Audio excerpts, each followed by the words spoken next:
जय हिंद दोस्तों, मैं हूं शुभम भारद्वाज और आज हम लोग बात करने वाले हैं इंडिया का permanent membership United nation security council में। क्या इंडिया को 1950 और 1955 में ऐसा कोई ऑफ़र आया था? अगर आया था तो इंडिया ने उसको रिजेक्ट क्यों किया? और अभी इंडिया का क्या पोजीशन है उस पर, और आप लोग एज ए कॉमन सिटीजन क्या कर सकते हैं? तो स्टार्ट करते हैं। सबसे पहला है कि लीग ऑफ नेशन जो कि 1920 में इस्टेब्लिश हुआ था उसको हटा दिया गया और यूनाइटेड नेशन 1945 में इस्टेब्लिश किया गया, जो कि एक न्यू नॉर्मल इस्टेब्लिश कर रहा था पूरे कंट्री के, पूरे वर्ल्ड ग्लोबल पॉलिटिक्स में पीस इस्टेब्लिश करने के लिए।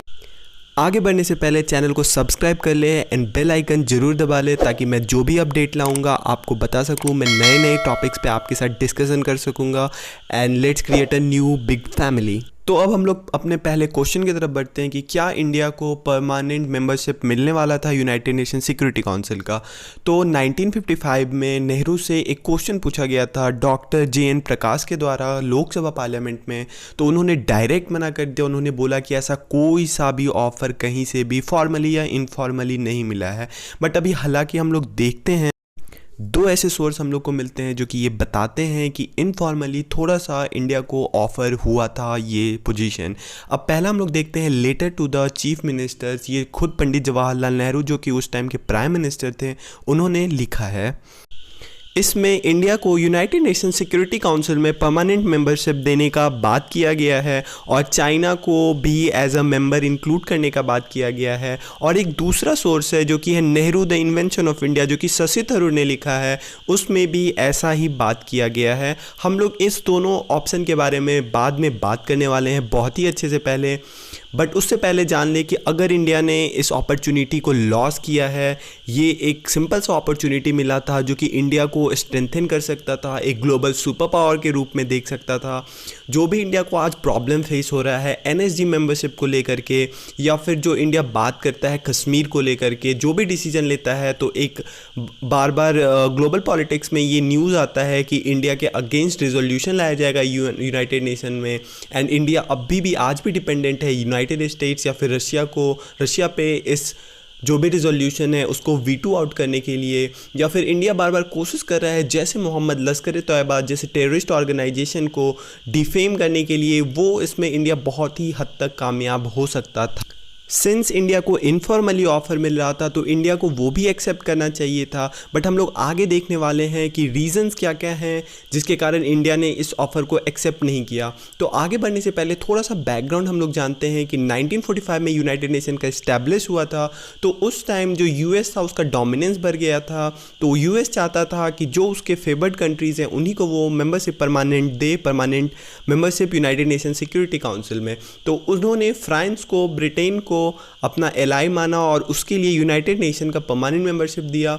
फिर चाइना की बात इसलिए उठी क्योंकि चाइना ने जापान को रोकने में US का मदद किया था एंड रशिया भी उस टाइम सुपर पावर था, इसी के लिए उसको भी देना पड़ा permanent membership United nation security council. But 1949 में एक रिवॉल्यूशन हुआ जो कि चाइना में, जिसको बोला जाता है माओ जेडोंग रिवॉल्यूशन, उन्हीं के द्वारा लीड किया गया था। ये कम्युनिस्ट रिवॉल्यूशन था और जो उस टाइम 1945 में जिसने US का हेल्प किया था, जो किंग्स थे, जो लैंडलॉर्ड्स थे, उन लोगों को हटा दिया गया इस रिवॉल्यूशन में और वो लोग ताइवान में जाकर के शिफ्ट हो गए एंड वहाँ से वो लोग ऑपरेट करने लगे।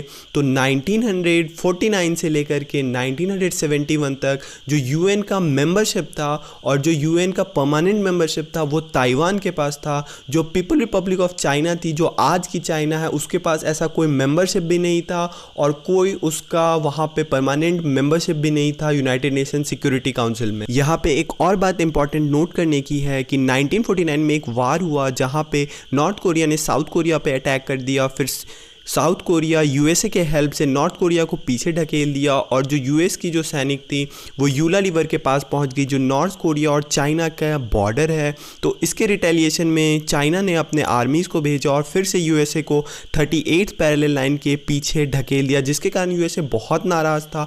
और इसी के कंटेक्स्ट में USA इंडिया से बात कर रहा है कि चाइना को मेंबरशिप बस देना चाहता है, बट जो चाइना का जो परमानेंट मेंबरशिप है जो अभी ताइवान होल्ड कर रहा है उसके जगह पे इंडिया को परमानेंट मेंबर बनाना चाहता है, ताकि इंडिया को वो एक पॉन नेशन की तरह यूज कर सके, जो कि इंडिया एक फेवर करे हमेशा यूएसए का जो कम्युनिस्ट लॉबी बनते जा रहा है, रशिया और चाइना जो साथ में हो जाएगा, और जो डेमोक्रेटिक कैपिटलिज्म के खिलाफ हैं उसके खिलाफ वो एक स्ट्रॉन्ग लॉबी तैयार करना चाहता था। तो इंडिया को बस एक पॉन नेशन की तरह यूज़ करना चाहता था। उस टाइम के प्राइम मिनिस्टर जवाहरलाल नेहरू ने इस बात को समझा था और वो इंडिया को इस सबसे दूर रखना चाहते थे। दूसरा रीज़न आप इस फिगर में देख सकते हैं, एक नेशन को इंडिपेंडेंस के बाद आइसोलेशन चाहिए, जिसके कारण वो अपना इकोनॉमी डेवलप कर पाएगा, अपने पीपल्स को एम्पावर कर पाएगा और वो फिर से पावरफुल हो जाएगा एंड देन वो सुपर पावर नेशन बन जाएगा। बट इस टाइम इंडिया को आइसोलेशन नहीं मिलने वाला था अगर वो यूनाइटेड नेशन परमानेंट मेंबरशिप मिल जाता उसको, एंड यही चाह रहा था यूएसए। अगर आप यूएसए जापान की अगर हिस्ट्री को देखिएगा तो आप फाइंड कीजिएगा कि इन दोनों को बहुत ही ज़्यादा आइसोलेशन मिला था, जिसके कारण ये आज इतने डेवलप्ड हैं। यूएसएसआर ने 1955 में इंडिया को ऑफ़र किया था, बट ये बस एक फीलर था टेस्ट करने के लिए इंडिया को कि इंडिया किस साइड से है, कैपिटलिज्म साइड से है या कम्युनिज्म साइड से है। एंड वो भी चाहता था as a 6th member India join करे, बट वो चाहता था, यूएसए चाहता था, यूएसएसआर चाहता था, दोनों कोई चाह रहे थे कि वो उसके तरफ से ज्वाइन करे। नेक्स्ट रीजन है, इंडिया का जो पॉलिसी था वो पंचशील का था। अगर इंडिया कोई भी ऑफ़र को इनफॉर्मली भी अगर एक्सेप्ट करता तो वो बात होता कि दोनों में से किसी एक लॉबी के साथ वो जुड़ चुका है। नेक्स्ट रीज़न है कि इंडिया का जो 5 ईयर प्लान था उसमें इंडिया ने इंडस्ट्रीज़ के लिए इन्वेस्टमेंट किए थे और बहुत ही कम उसके पास पैसे बचे थे, जिसके कारण आप लोग देखते हैं 1962 का वार भी इंडिया थोड़ा अनफेवरेबल था उसके। नेक्स्ट रीज़न देखते तो इंडिया खुद में एक हंगर क्राइसिस में था। इंडिया ने यूएस से हेल्प लिया था PL 480 के तहत 1950s में, ताकि वो अपने पीपल्स को हंगर क्राइसिस से ऊपर उठा सकें। इन सब क्राइसिस के कारण उस टाइम पॉसिबल नहीं था इंडिया के लिए एक परमानेंट मेंबरशिप के लिए एक अच्छा सा एग्जाम्पल सेट करना। बट आज इंडिया एक अलग जगह पे है, 5th लार्जेस्ट इकोनॉमी है इंडिया, न्यूक्लियर ट्रायड के 6 नेशन में इंडिया भी शामिल हो चुका है, 3rd लार्जेस्ट मिलिट्री सर्विस है इंडिया के पास। तो ये सब इंडिया को आज परमानेंट मेंबरशिप के लिए करते हैं। And how you can contribute, तो आपके कंट्रीब्यूशन बस एक तरह से हो सकता है कि आप अच्छे से एजुकेटेड होइए, इंडिया के इकोनॉमी को एम्पावर कीजिए एंड इंडिया को वहाँ जगह पहुँचाइए उसके परमानेंट मेंबरशिप में। तो जय हिंद दोस्तों, जाने से पहले लाइक कर दें और चैनल को सब्सक्राइब कर दें और बेल आइकन दबाना नहीं भूलिएगा, और एक कमेंट भी आप छोड़ दीजिए कि आप क्या सोचते हैं इस टॉपिक के बारे में।